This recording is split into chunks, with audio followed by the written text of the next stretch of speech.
জলপাইগুড়ি জেলা জুড়েই প্রচণ্ড শৈত্যপ্রবাহ বইছে। শীতের প্রকোপে জুবুথুবু অবস্থা গোটা ডুয়ার্স সহ জলপাইগুড়ির শহরবাসীর। গত 4 দিন ধরে সর্বনিম্ন তাপমাত্রা 9 থেকে 10 ডিগ্রি সেলসিয়াসের নিচে ঘোরাফেরা করছে। শুক্রবার ভোরে সর্বনিম্ন তাপমাত্রার পারদ ছিল অনেকটাই কম। আজও ঠান্ডার প্রকোপ যথেষ্টই। এদিন ভোর থেকেই বেশ জাঁকিয়ে শীত পড়েছে জলপাইগুড়ি জেলা জুড়ে। ভোর 3টে থেকেই হিমেল হাওয়ার কাঁধে চেপে কুয়াশা ছড়িয়ে পড়েছে সর্বত্র। জলপাইগুড়ি শহর সংলগ্ন গ্রামের পাশাপাশি গোটা ডুয়ার্স এলাকা জুড়ে জাঁকিয়ে শীত পড়েছে। ডুয়ার্সের বনাঞ্চলের চিত্রটাও একই রকম রয়েছে। জানা গেছে এদিন তাপমাত্রার পারদ 9.4 ডিগ্রি সেলসিয়াসে নেমেছে। তাপমাত্রার পারদ নিচে নামার সঙ্গে এবার পৌষের শীতও যেন জাঁকিয়ে বসেছে। এই শীতের মধ্যেই জীবন জীবিকার টানে পথে নেমেছেন অনেকেই।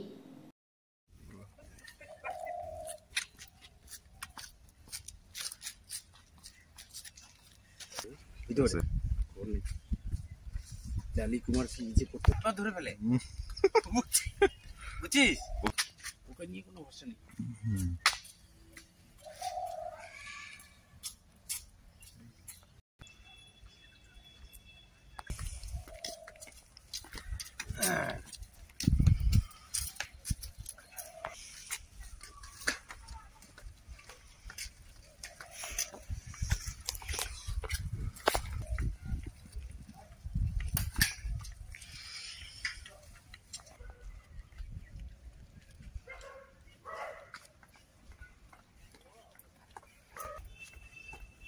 এদিকে সকালে প্রচন্ড ঠান্ডা, মানে গত দুদিনে যা পড়েছিল তার থেকে বেশি ঠান্ডা। এখন সকাল 6:30টার দিকে উত্তরের হাওয়া যেভাবে ঢুকছে, মানে যেভাবে আমাদের অনুভূত হাড়ের মধ্যে ঠান্ডা মারছে, যেতে জলপাইগুড়ি যে পুরনো ঠান্ডা, সেই পুরনো ঠান্ডা, মানে আজকে দাঁড়ানো যাচ্ছে না।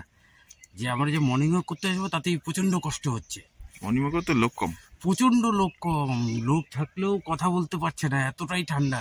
মুখ খুলে রাখা যাচ্ছে না, হাত খুলে রাখা যাচ্ছে না, মনে হচ্ছে কখন মনে হচ্ছে যে একটু আগুনের পাশে যাব। এই ঠান্ডা আমরা বহুত দিন পরে পাচ্ছি। গত 2 দিন ধরে যে ঠান্ডা পড়ছে তার থেকেও আজকে বেশি, যে পরিমাণে হাওয়াটা দিচ্ছে।